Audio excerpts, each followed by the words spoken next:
alaikum wa rahmatullahi wa barakatuhu. Wani ɗan uwa yana tambaya a karanto mishi ayatul ibtali sihir, sai na gani to ya kamata a karanta shi kowa ma ya amfana insha Allah. Ayatul ibtali sihir bi ma'ana ana nufin ayoyin da suke karya sihiri. Ayoyin da suke karya sihiri su ne nan Abdulsalam Wahidi Bali ya karanta su a cikin wannan littafin nashi As-Sarimul Battar fi Tasaddi lil Saharatul Ashrar.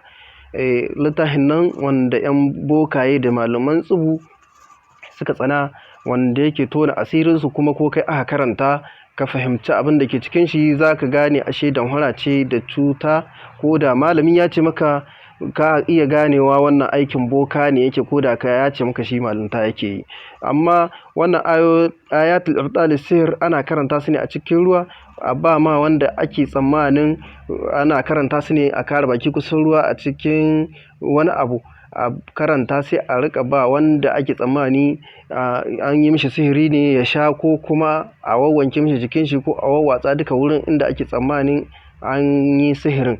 Kuma ana yawan karanta su, ana maimaitawa saboda nan cikin As-Sarimul Battar suna cikin jerin ayoyin da ake yin ruqiyya ne insha Allah. To sun dande su ana kiransu ayatul ibtali sihir, bi ma'ana ayoyin warware sihiri ko bata sihiri insha Allah. Su ne da farko za ka ɗauko wannan wurin insha Allah. Da farko a cikin suratul A'raf aya ta 117 zuwa ta 122 su ne ba'da a'udhu billahi minash shaitanir rajim. وأوحينا إلى موسى أن ألق عصاك فإذا هي تلقف ما يأفكون فوقع الحق وبطل ما كانوا يعملون وغلبوا هنالك وانقلبوا صاغرين وألقي السحرة الساجدين قالوا آمنا برب العالمين رب موسى وهارون. تفرقوا كينا سيتبيو بايان أعوذ بالله من الشيطان الرجيم.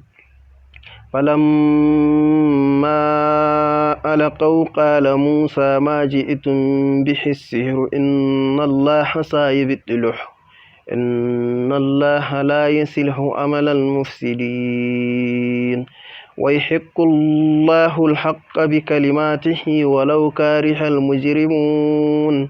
تبي كنا أتكن سورة يونس ذاك ساميتا آية 81 zuwa ta 82 insha Allah. Sai ta uku ba'da a'udhu billahi minash shaitanir rajim.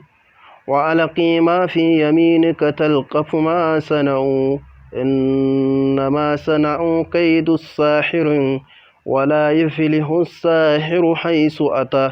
ita kuma ana samun ta cikin suratul Taha aya ta 69 kenan insha Allah. Wannan sune ayatul ibtali sihir, kuma yana da kyau kowane musulmi ya koye su, saboda idan irin wannan matsala ta same shi sai iya warwarewa da kanshi, ba sai ya tafi wurin wanda manzon Allah sallallahu alaihi wasallam ya ce kar aje.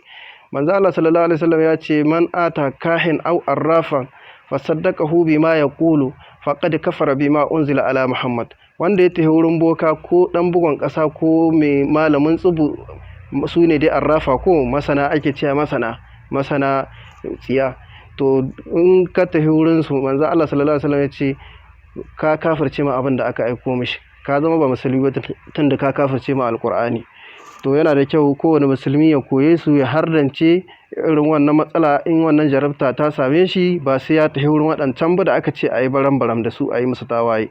Wannan ayoyi su ne daga nan za ka fara ta farko sai ka ƙare ta nan, kuma ta biyu daga nan za ka fara sai ka ƙare ta nan, ta uku daga nan za ka fara sai ka ƙare ta nan.